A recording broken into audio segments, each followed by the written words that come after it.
let's see what she lied about, because I feel like it really depends what she lied about. So a bit of context: I, male 24, had been dating my now ex, woman 21, who will be referred to as K, for roughly 1.5 years up to this point. A few days ago, having dealt with getting cheated on in high school, I made it very clear to her that I tolerate no level of cheating in any which case would immediately end our relationship, completely end. And that's good that you set his boundaries. I love that. She strays out of state. She strays out of state from me, but not terribly far. At only 45 minutes drive between us, so we see each other every other week as we both work and I'm in college. She informed me a few weeks prior that she had a friend coming into town and that he wanted some weed, but they are a medical only state and I'm in a recreational state. So in turn, I give her some to get down about how they were gonna link for a gym session, and he grabbed the joints and that be it. I haven't bothered to ask for his name or what he looks like, etc. All I knew was that they went to high school together. Okay. They hadn't seen each other in a couple of years, and he was coming into town to visit family at no exact date. So he trusted her, like completely trusted her.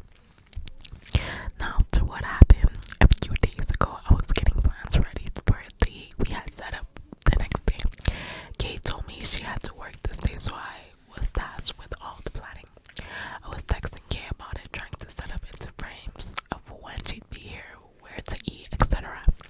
This is when I noticed her Snapchat location was turned off. Okay, that's strange. This is concerning because she's never had it off and we share each other's location at all given times.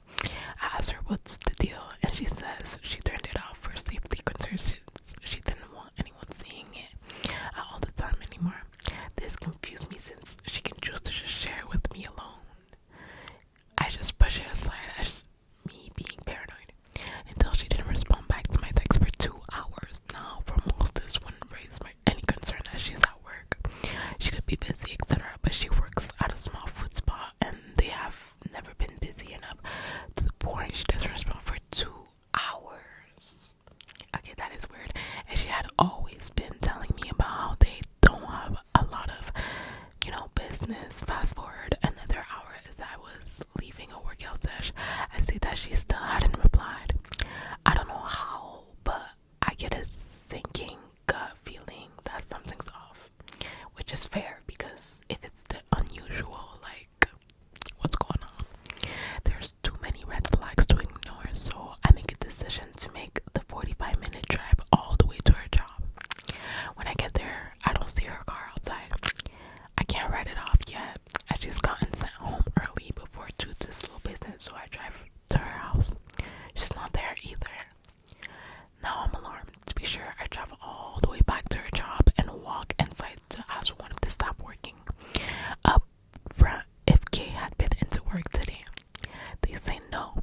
At this point, I'm mad and I let it get to the best of me.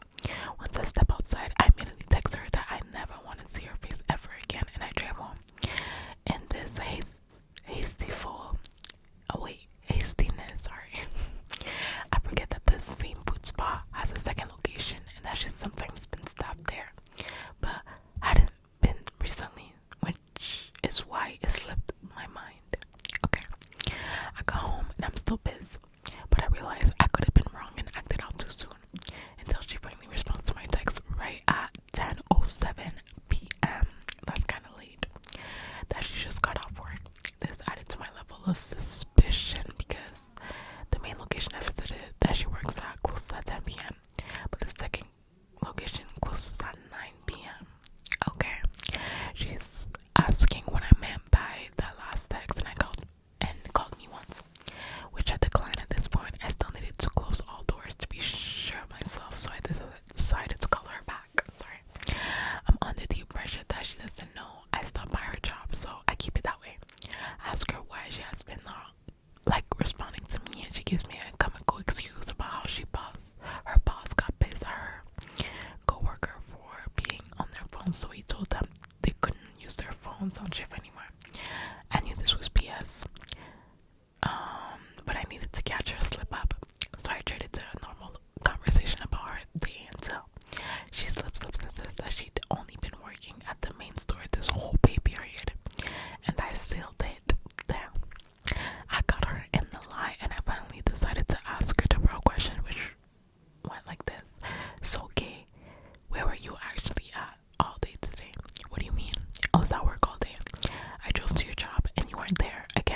were you at? She was like, she was stuttering a little bit. Okay, I was in the back kitchen with the cooks. I asked your coworker and they said you didn't work today, so where were you actually at all day?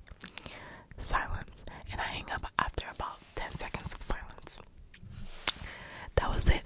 I had emotionally checked out at that point and was no longer interested in what she had to say. She tried to call me and texted me saying to let her explain, and she said that yeah, she had been hanging out with her friend all day but nothing happened. She said she had gone to the gym, gotten some lunch, and then decided to get a motel room to smoke some of the joints because his family didn't like him smoking weed and they didn't want to smoke in their cars either. I didn't want to hear any of it. She had lied to me 5 times already and I gave her every opportunity to tell me the truth, and she lied and expects me to believe anything else she has to say. Yeah, I'm good on that. Her friend even decided to text me trying to explain it and wanted to apologize about trying to do me like that.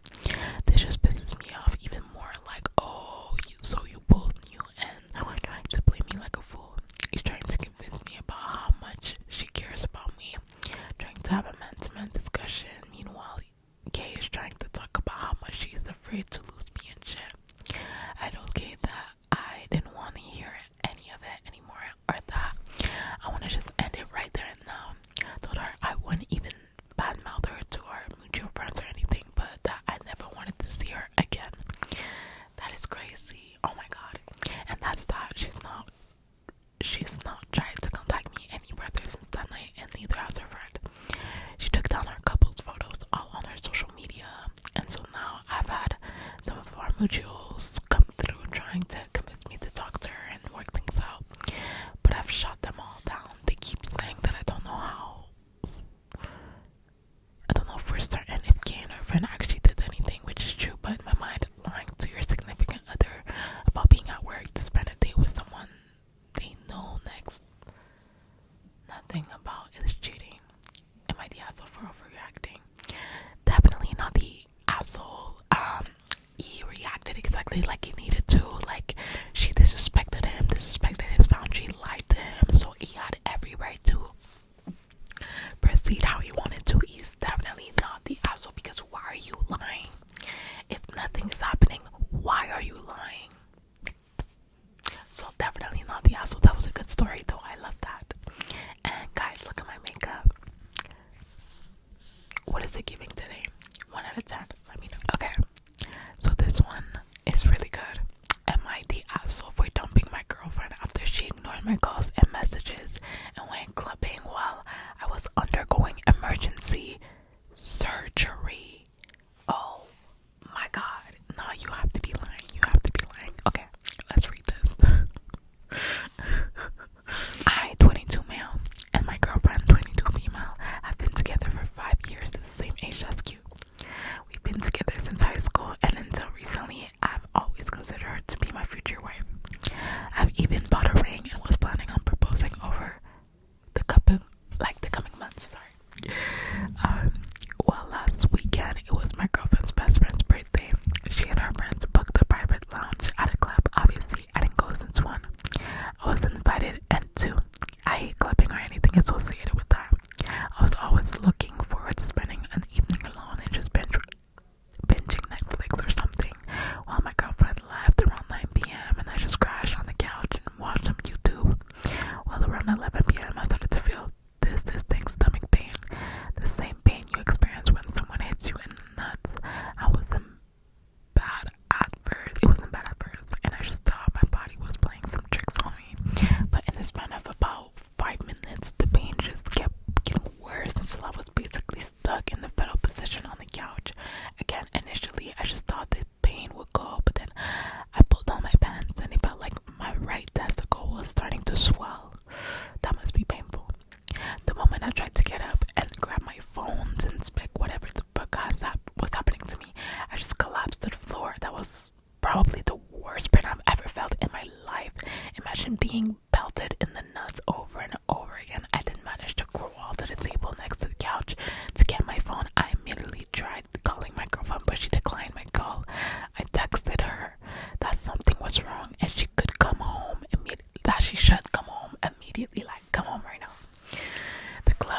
to is like a 5-minute walk from our apartment. I just put the phone down and started throwing up because of the pain. After throwing up for like a minute, it felt like the pain started to cool down a bit, and I grabbed my phone again, and that's when I saw her response. She just replied with a, "What is it?" I tried calling her again, but as she expected, she just declined again. I then texted her that I need to go to the hospital now. She then texted for what, and I just replied with my balls hurt. I then just dialed for emergency services. I explained my situation to the emergency responder, and she asked if there was anybody that could drive me to the hospital, and I subtly said yes. I thought my girlfriend would be home soon, but she would drive me to the hospital. I felt embarrassed to call an ambulance because my balls hurt after I told the emergency responder that,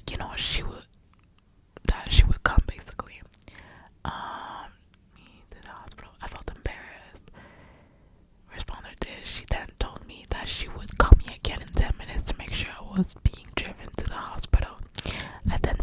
That's so crazy. She then put down the phone and went back to the vomiting on a carpet. Again, after the pain went away for a bit, I checked my phone and saw that my girlfriend just responded with laughing emojis. I again tried to call her, but as expected, she just declined again.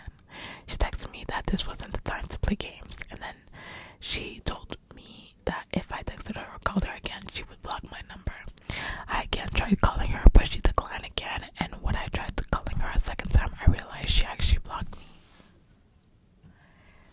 This guy is on the way to the hospital, and you're blocking your boyfriend at the club. That's kind of crazy.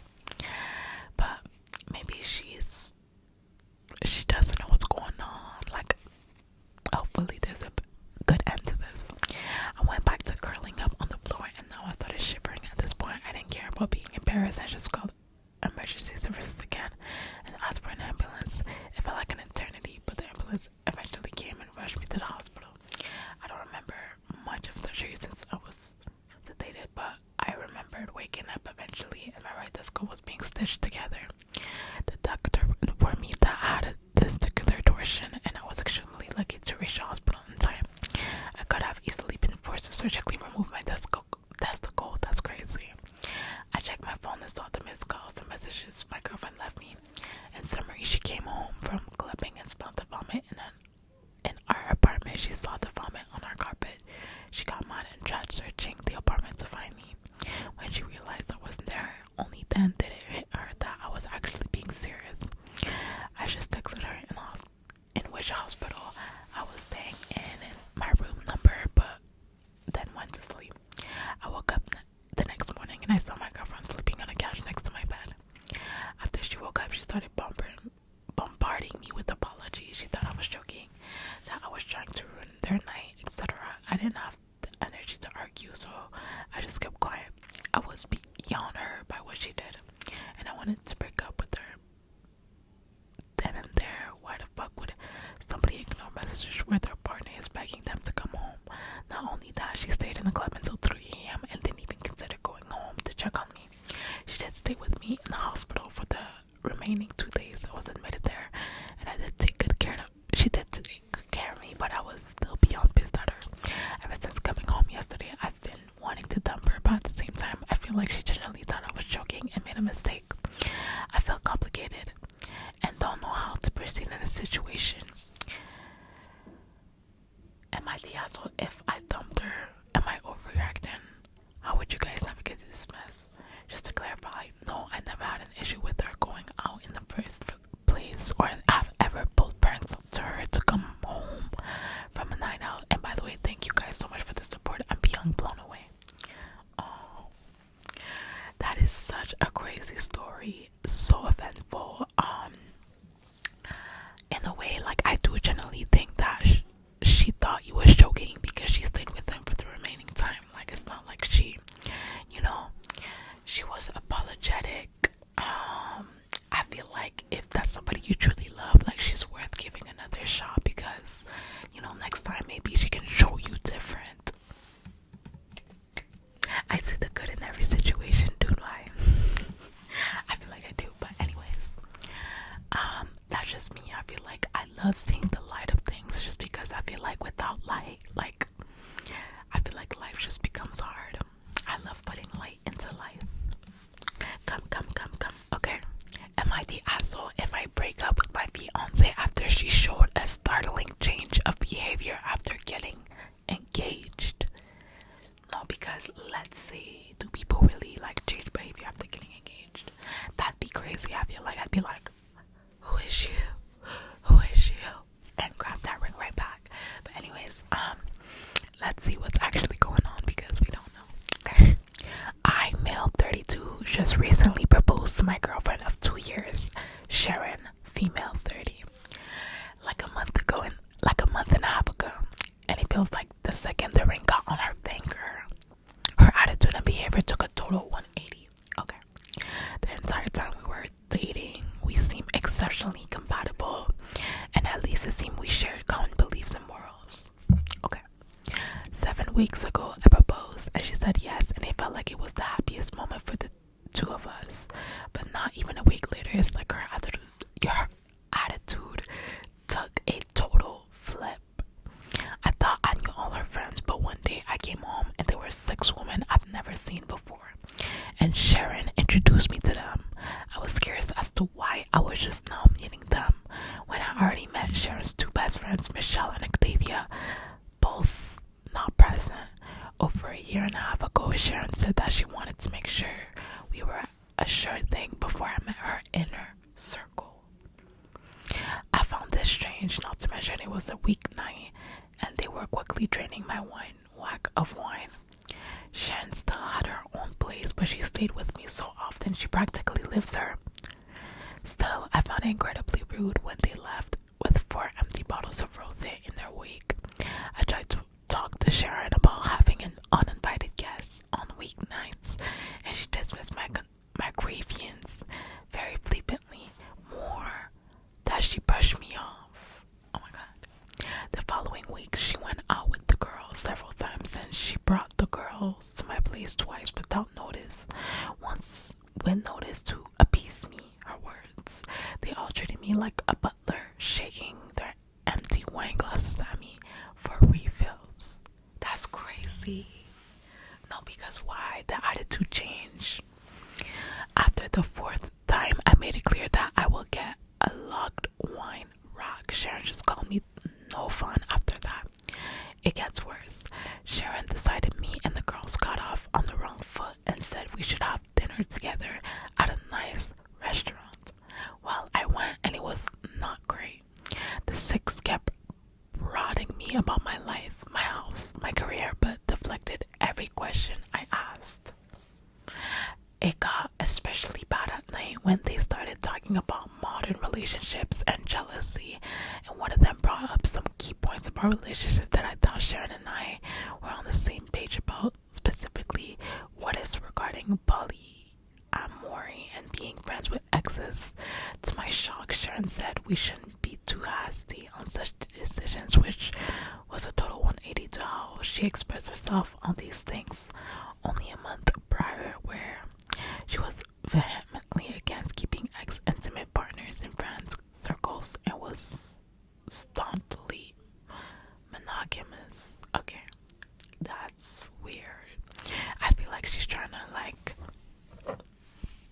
like show a picture, like pretend like something that isn't. Like, I don't know what is going on, why she's doing that. But I feel like she wants to paint a picture in front of her new friends. I have no idea. The worst part was when the bill arrived. Sharon announced it should be together and slid me the check. I told her she can't be serious, and we got into a bit of an argument. I ended it by putting my amount down in cash and walked out, leaving them to figure out the rest of the bill. The next days after that, Sharon kept calling me toxic and fragile, but every time I even pushed at it, she would give an apology and promise me she's stressed at work. It's nuts. We haven't even planned the wedding yet. The worst part was this Monday when at work I got a Nest doorbell alert checked and saw Sharon and one of her 6 new friends arriving at my place, going in and exiting with my golf clubs. This set was a gift from my father and it cost a pretty penny too. So Sharon letting it out without my permission got me pissed. I immediately called Sharon and told her that her and her friend to return the clubs, okay, like the equipment. Sharon tried to gaslight me with, but you promised to lend the clubs to her boyfriend, remember? I told her the clubs cost would move it into a serious crime, and her friend had an hour to return them or the cops would be called. Sharon kept insisted to get my permission, and I told her to cut the crap. Well, now 45 minutes later, I got another notification of Sharon and her friend coming back with the clubs and going inside. Leaving them, Sharon's friend flipping off the Nest doorbell on the way out. I got home and saw Sharon's friend literally just threw the clubs and back on the living room floor. Sharon tried to talk to me about my toxicity again, and I told her again to cut out the crap. I said if I knew this was how she was, I would have never proposed. That seemed to freak her out, and she again insisted that she was stressed from work, but I wasn't buying it anymore. Oh, was my lip like that? Oh, sorry guys. I told her to return the ring and her key, and we would talk about our relationship this weekend. She cried and begged me not to cancel the engagement and insisted that it was just stress. I told her again we will talk about it this weekend. She finally relented. I had my house re-keyed anyways after she left, just to be safe. Sharon has been texting me constantly messages of love and apologies for getting swept up, and insisted she was only wanting to show me off to her close friends. I don't know, I'm just not buying it. The same close friends have been sending me texts daily, calling me toxic and fragile again, saying they knew I wasn't man enough for Sharon or secure enough to share with friends. A few of my friends that knew Sharon the entire 2 years we were dating were surprised and can't believe she turned hide this quick, and that there must be something missing, and that I'm leaving something out. They said I must have said something to trigger her friends to act like this, and I had to have been the asshole somewhere along the process. I don't know, it's a lot to take from all directions right now. Wow. Definitely not the asshole. You said you had met 2 of her friends, Michelle and Octavia, previously. Have they had anything to say about this flip behavior of the 6 strangers that materialized? That's crazy. They are definitely very materialistic. I think she was trying to put up a front for her friends, unfortunately, and he was in the crossfire. I think she kind of was using him a little tiny bit, because why switch up like that, especially if it's somebody that you love. So yeah, I don't know what's going on there, but he's definitely not the asshole at all, literally at all. And yeah, let me know what you guys think about these stories. I know they were super long,